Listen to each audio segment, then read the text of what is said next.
तर नमस्कार मंडळी, आपली आवडती मालिका म्हणजेच बाई तुझा आशीर्वाद या मालिकेत आता आपल्याला जबरदस्त आणि धमाकेदार असा ट्विस्ट पाहायला मिळणार आहे.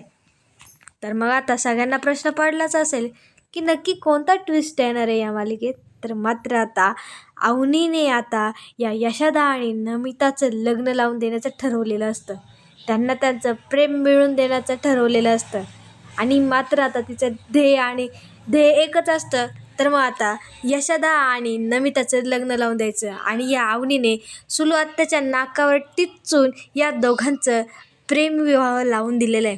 पण मात्र आता तिने लग्न लावून दिले, पण मात्र आता हे जेव्हा त्या सुलू आत्याला कळेल तेव्हा ती काय करणार, ती कशी रिॲक्ट होणार, हे सगळं आता आपल्याला या व्हिडिओत पाहायला मिळणार आहे. त्यामुळे आता यशोदा आणि नमाचं लग्न कसं काय होतं, त्यांना त्यांचं प्रेम कसं काय मिळवून देते ही अवनी, हे पाहायला मिळणार आहे. त्यामुळे हा व्हिडिओ शेवटपर्यंत नक्की पहा.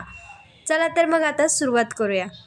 तर मग आता आपल्याला माहिती आहे की आता स्वाती दांगटांच्या घरी आलेली होती, पण मात्र तिचा आणि महेशचा सगळा प्लॅन होता आणि मात्र प्लॅननुसार आता स्वाती तिथे आली होती आणि मात्र तिने आता मोबाईलची रेकॉर्डिंग वगैरे चालू केली होती आणि या भावनेच्या भरात अवनी तिथे बोललेली असते की मला या घरात राहायचं नाही आहे, मला या घरात त्रास होतो. तर मग ती आता अशी का बोलली होती, कारण आता इथे स्वाती बहिणी अवनीला बोललेली होती की तू हे घर सोडून का जात होती, तू रूम भाड्याने का पाहत होती, काही कारण मला कळेल का. आणि तेव्हा मात्र अवनी बोलली होती की हो, मला या घरात त्रास होत होता म्हणून मी मात्र दुसरी रूम शोधायला गेली होती, असं मात्र आता ही अवनी बोललेली असते. पण मात्र आता अवनीचं एवढंच वाक्य मात्र आता तिला खूप मोठासा धक्का किंवा आता खूप मोठं आता संकट तिच्यावर ओढून आणणार होतं. पण मात्र आता नक्की काय होतंय, तर मात्र आता अवनी जेव्हा ते या वहिनीला बोलते की मला या घरात त्रास होतोय, या घरात माझा छळ होतोय, म्हणजे तिच्या बोलण्याचा उद्देश मात्र हाच होता. आणि मात्र आता तो कॉल चालू होता आणि हे सगळं आता महेश आणि विमान ऐकत असतो आणि त्या दोघांनी ऐकलेलं असतं. तेव्हाच आता महेश विमानला बोलतो की माझ्या बहिणीला आता त्या घरात त्रास होतोय, आपण तिला वाचवलंच पाहिजे, तू लवकर पोलिसांना घे आणि पोलिसांना घेऊन तू त्यांच्या घरी ये. म्हणून मात्र आता त्याने विमानला तिथेच उतरवलं असतं आणि विमानने लगेच पोलिसांना कॉल केलेला असतो आणि ते मात्र आता पोलीस घेऊन या दांगटांच्या घरी आलेले असतात.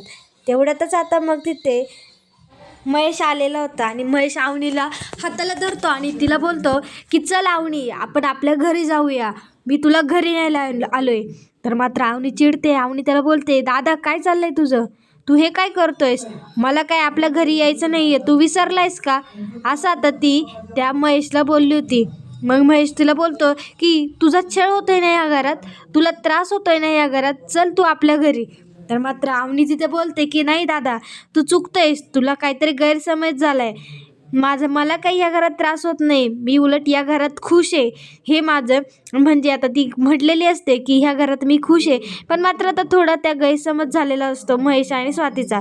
त्यानंतर मग आता तिथे पोलीससुद्धा आणलेले असतात. पण मात्र आता वेगळाच गोंधळ आपल्याला पाहायला मिळणार आहे. अवनी तिथे बोलते की हे लोक माझा छळ करत नाही, उलट मला ते मान देतात आणि या घरात मी खुश आहे, हे माझं घर आहे, मला याच घरात राहायचं आहे.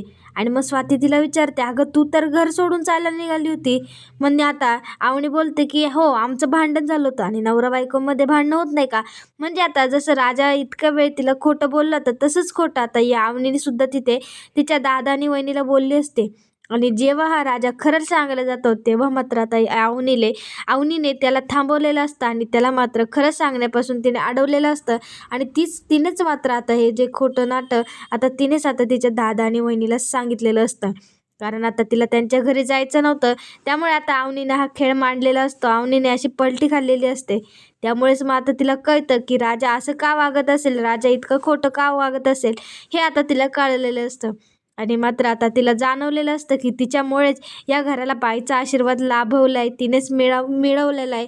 पण मात्र आता इकडे आपल्याला नंतर विवांचा जो काही माज आहे तो उतरवताना, म्हणजे ते आता दांगट कुटुंब, दांगट परिवार त्याचा माज उतरवत असतात. त्याला अवनी म्हणजे त्यांनी अवनीची आता माफी मागायला त्यांनी सांगितलेली असते.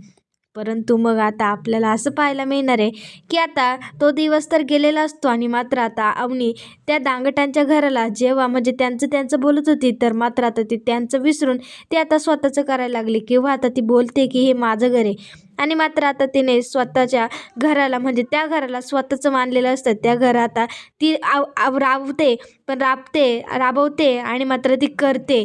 पण मात्र आता तिच्या डोक्यात एक वेगळाच प्लॅन शिजलेला असतो. तर मग आता तो कोणता प्लॅन आहे? तर मग आता राजाचं लग्न झाले म्हणजे तिच्यासोबत झाले.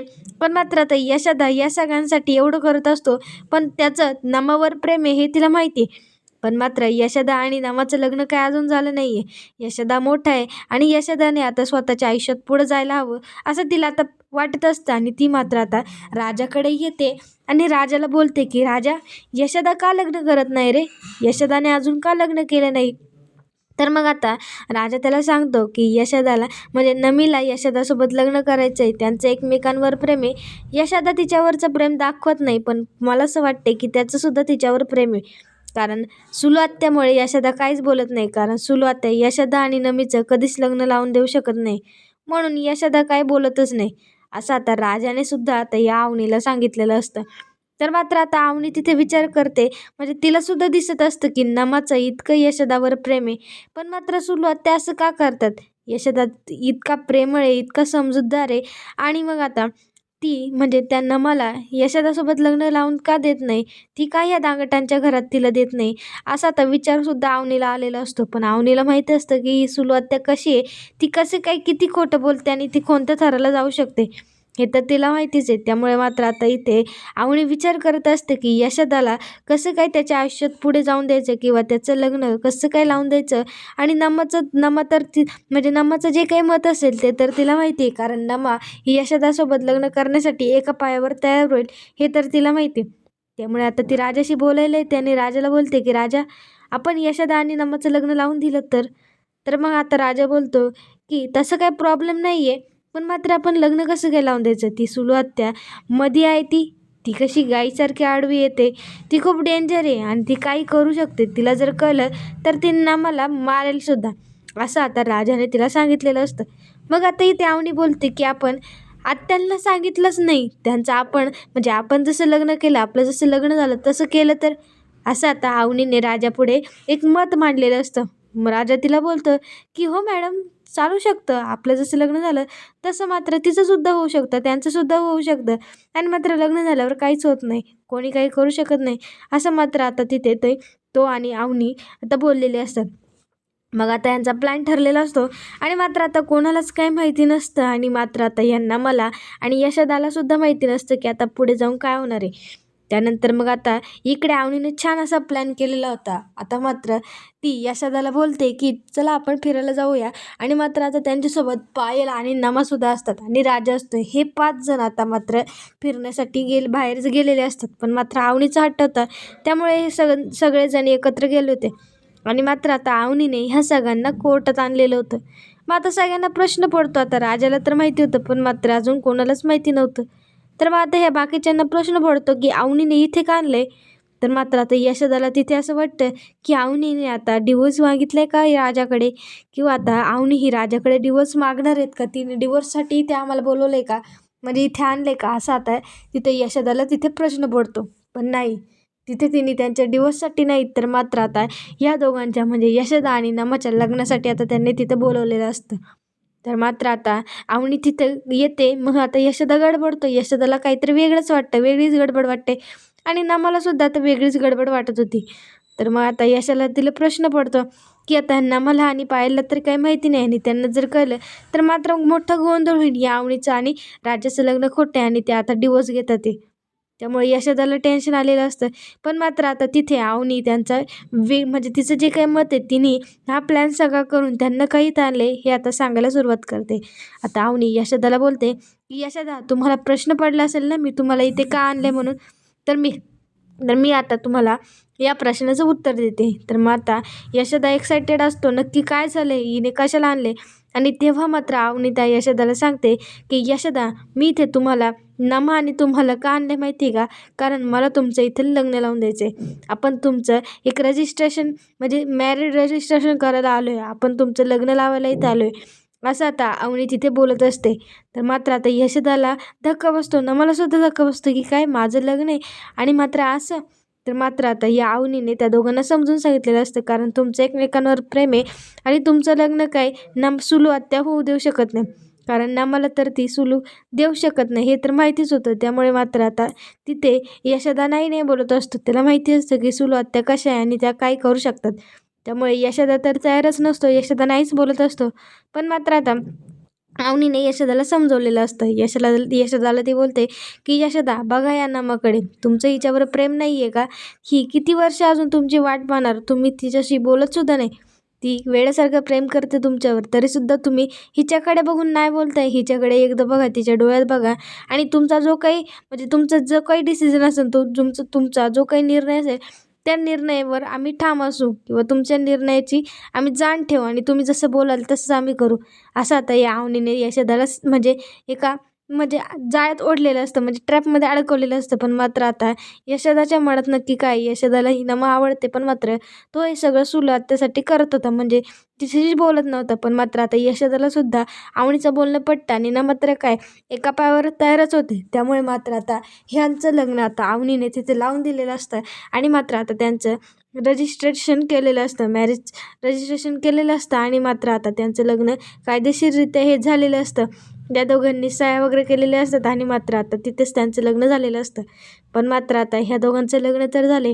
त्यामुळे मग आता सगळेजण घरी आलेले असतात आणि मात्र आता ह्या नमाच्या गळ्यात मंगळसूत्र पाहून आता सुलू आत्या चांगलीच म्हणजे चांगलीच ओरडलेली असते. ती आता धक्क्यात म्हणजे तिला एक खूप मोठासा धक्का बसलेला असतो आणि ती मात्र आता ह्या दांगटांच्या घरी आलेली आपल्याला पाहायला मिळणार आहे. आता ही दांगटांच्या घरी आलेली असते आणि नमाकडे पाहते आणि नमाला म्हणते, ए नमे, तू काय केलंस? तुला अक्कल आहे का? तू काय करून आलीस? तुला एकदा पण मला सांगावंसं नाही वाटलं? तू सकाळपासून कुठे होती आणि काय केलं तू? मला नीट सगळं सांग. असं म्हणजे धावून ओरडून आता ही सुलू आत्या तिला विचारत होते. पण मात्र आता ती जेव्हा नमाला पाहते की तिच्या गळ्यात मंगळसूत्र आहे, तेव्हा मात्र आता या सुलू आत्याच्या पायाखालची जमीन सरकलेली असते. आता या सुलू आत्याने तिच्या लग्नाची एवढी स्वप्न पाहिलेली होती. तिला असं वाटत होतं की तिची मुलगी खूप मोठ्या अशा छान घरात जाईल, श्रीमंत होईल. पण मात्र आता ह्या नमाने यशासोबत लग्न केलेलं असतं. त्यामुळे तिला आता खूप मोठा असा धक्का बसलेला असतो आणि मात्र आता यांचं लग्न तर झाले, त्यामुळे सुलू आत्या तर काही करू शकत नाही. त्यामुळे आता सगळेजण इतके लोडमध्ये नसतात. पण मात्र त्यांचं लग्न झाले आणि मात्र आता त्यांनी कोर्ट मॅरेज केले हे आता सगळ्यांना कळलेले. पण मात्र आता सुलू आत्या चिडलेली आहे. त्यामुळे आता सुलू आत्याने पकडून नमाला त्यांच्या घरी नेण्याचा प्रयत्न केलेला असतो. पण मात्र आता इथे यशोदा आडवा आलेला असतो आणि अवनीसुद्धा आडवी आलेली असते. अवनी त्या सुलू आत्याला बोलते की आत्या सोडा म्हणून, तुम्ही असं नमाला नेऊ शकत नाही. ती आता कायदेशीररित्या दांगटांची सून आहे. आता ती तुमची मुलगी नाही आहे आणि तिने हे सगळं तिच्या स्वइच्छेने केले, मनाने केले आणि तिला तुम्ही अडवत होतात. हे कायदेशीररित्या जर आम्ही तुमच्यावर गुन्हा सादर केला तर मात्र तुम्ही अडकू शकता आणि मात्र तुम्हाला हे घर काय तुमची मुलगीसुद्धा परत मिळणार नाही. असं आता अवनीने तिथे या सुलू आत्याला चांगलाच धडा शिकवलेला असतो आणि मात्र आता अवनीने तिथे त्या घराला तर अवनीमुळे तर त्या घराला बाईचा आशीर्वाद मिळालेलाच असतो. पण मात्र आता त्या दांगट परिवाराला आता त्यांच्या घरची मोठी सूनसुद्धा मिळालेली असते. पण मात्र आता ही अवनी पुढे जाऊन सुलू आत्यांना कसा धडा शिकवते आणि मात्र आता या दोघांचा संसार कसा होतोय हे आता आपल्याला पुढील भागात पाहायला मिळणार आहे. त्यामुळे पुढील भाग पाहायला विसरू नका आणि आजचा व्हिडिओ जर आवडला असेल तर लाईक, कमेंट, शेअर करायला विसरू नका आणि आपल्या चॅनलला नक्कीच सबस्क्राईब करा. धन्यवाद.